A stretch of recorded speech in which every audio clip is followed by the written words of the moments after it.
Welcome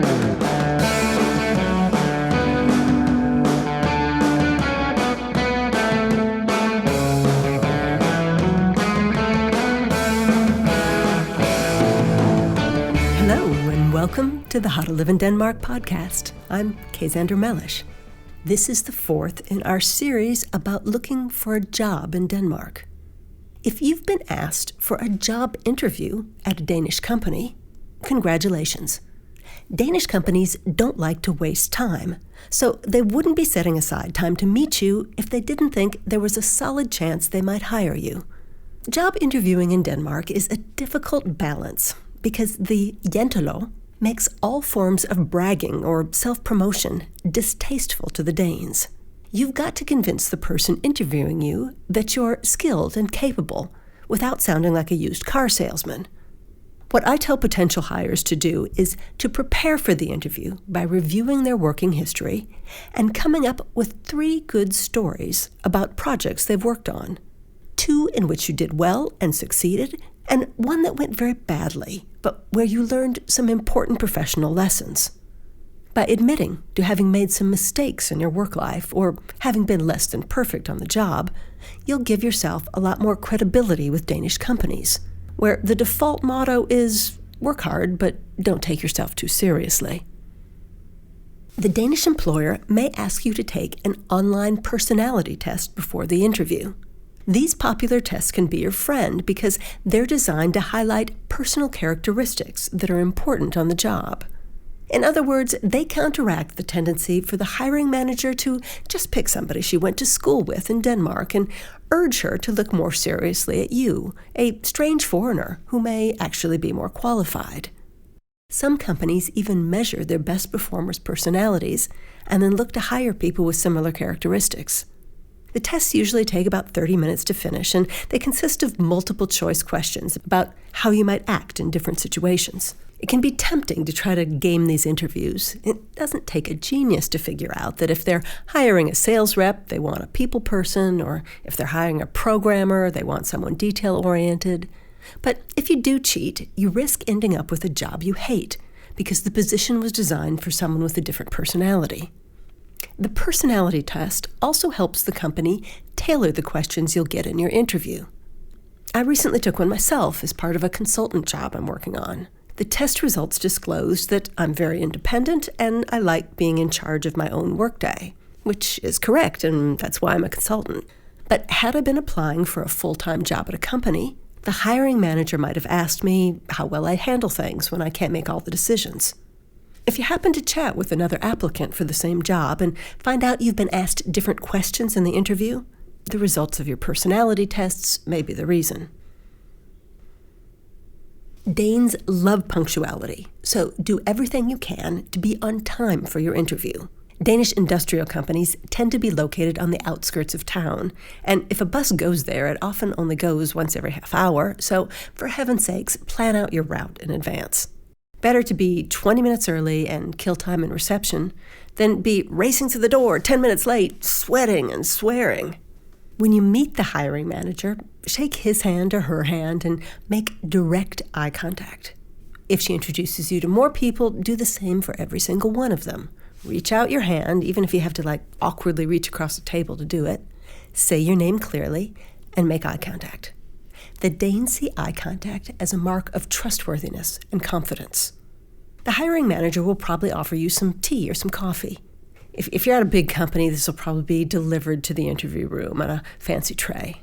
But in smaller companies, you may be taken to the employee kitchen and told to pour your own hot beverage out of a machine, just like the existing employees do. You can expect some small talk while this is all going on, so if you're not the naturally chatty type, it can be useful to come pre-equipped with some comments about the weather or the difference between Danish weather and your home country's weather, or similarly non-controversial topics.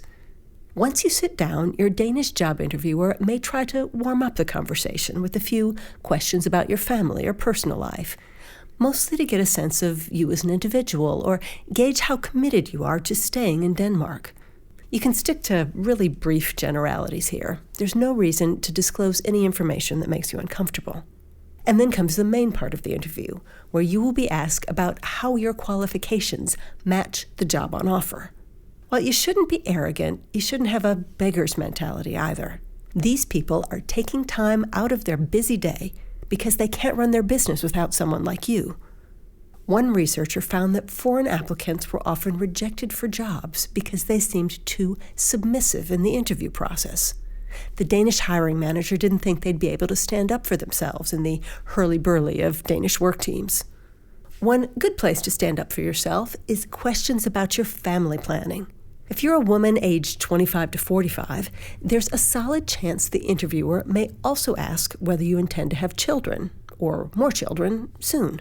Danish parental leave benefits are very generous, and women still take more time off after giving birth than men do. So the employer understandably wants to know if they're hiring someone who will be taking substantial leave in the near future. But that question is illegal.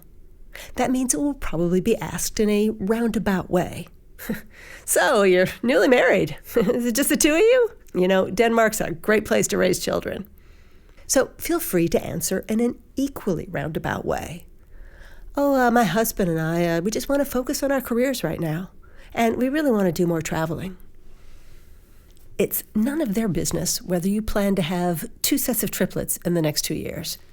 The company may also ask you to bring a copy of your straffetest, which is a document from the Danish police showing that you have never been convicted of a crime in Denmark.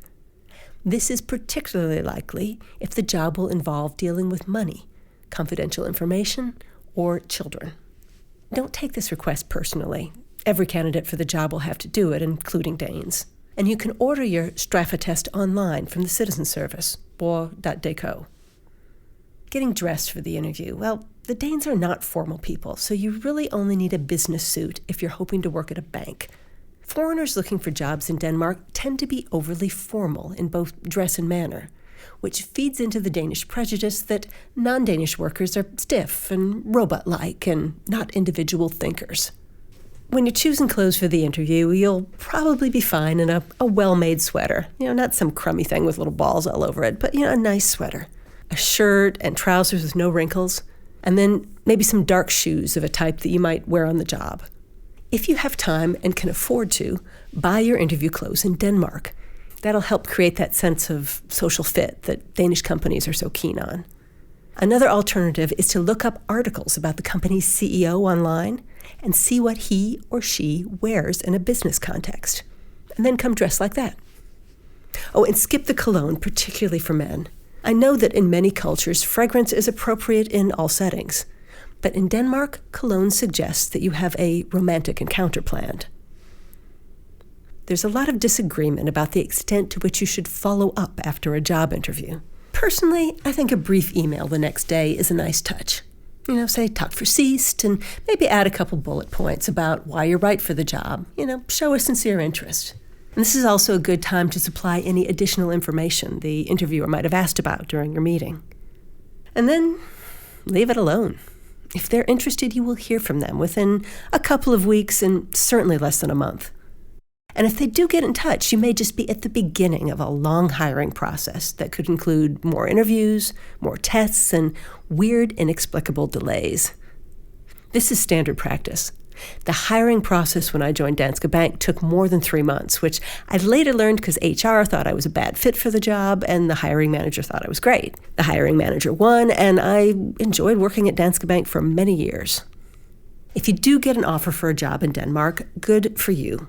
Your company will send you a contract to sign. Now keep in mind, if you're a member of a union, you can have the union's legal team review the contract to make sure it's fair to you. Your employer won't be surprised or offended by this. It's standard practice, and it's a particularly good idea if you're handed a contract that's all in Danish. Your union is also a good place to find out if the salary level you've been offered is fair and appropriate. And that's the How to Live in Denmark podcast for this week. You can buy the How to Live in Denmark book on Amazon.com, Saxo.com, Google Play, or the Apple Bookstore. Or you can go directly to howtoliveindenmark.com, where you can buy the book and we'll send it anywhere in the world. You can come join our Facebook page at How to Live in Denmark, and follow us on Twitter at HowToLiveInDK. The 2 is a number. See you next time.